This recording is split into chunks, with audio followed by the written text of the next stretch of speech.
Today is National Drive-In Day, so in honor of the holiday this week, we suggest you head out to the city's only remaining drive-in theater. Our Michael Hart's put together this piece. It shows us the history of the Tibbs Drive-In and how it's looking to move forward in the future. Tibbs Drive-In has been a part of the greater Indianapolis area since 1967.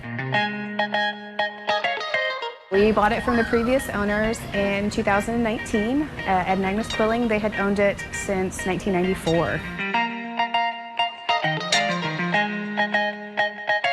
This is actually my first job. I took this job when I was 14, legally for sure. I had a work permit, but I have worked here since I was 14, so it's been about 23 years that I've been here. It was not only my first job, but it was both of my brother's first job as well.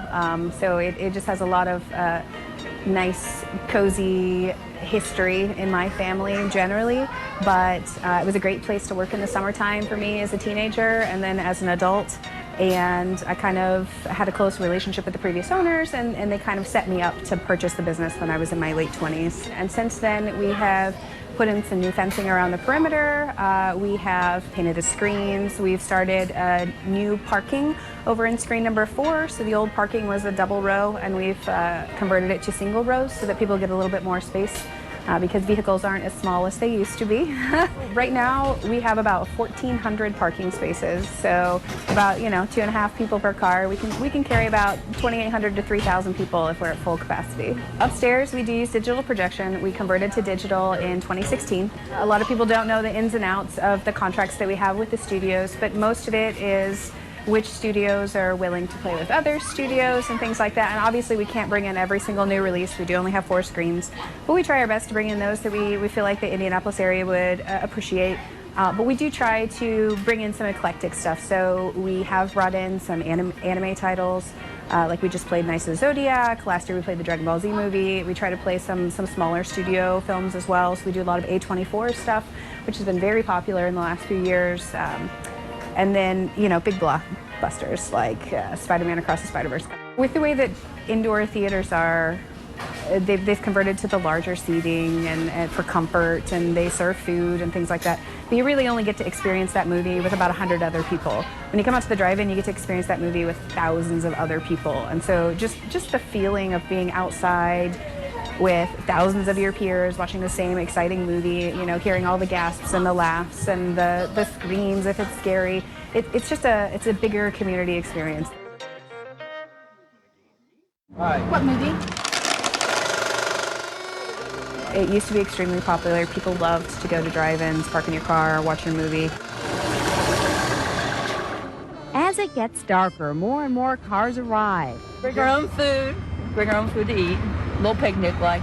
I think that as the generation that currently owns drive-ins moves into their golden years, they're looking more for retirement versus preservation of the drive-in. And so we're seeing that a lot across the country with the sales of drive-ins. People are selling them for the property value and not necessarily to keep the drive-in business open.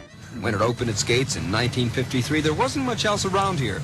But now these 17 acres have become valuable for their commercial potential, and the land here will become a shopping area. The Westlake Drive-In is the second outdoor theater in Indianapolis to close in 2 months. 10 years ago, Westlake would have been packed with about 1,200 cars. Tonight, there are about 400. If the plan is approved, it would mean the demise of the area's next to last drive-in theater. If the Claremont goes, only the Tibbs Drive-In would remain. You can't build a drive-in anymore. It's too expensive.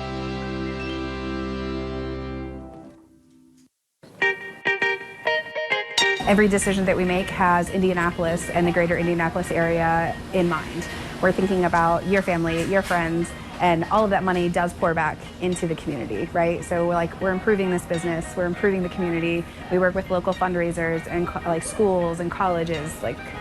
It's very important to us to be a big part of the Indianapolis community. Some things never change. Oh, they kind of get in the trunk and they don't think anybody sees them. Do people still try and sneak in through the drive-thru by hiding in the trunk? Oh, absolutely. We just had one happen right now. It just happened 5 minutes ago.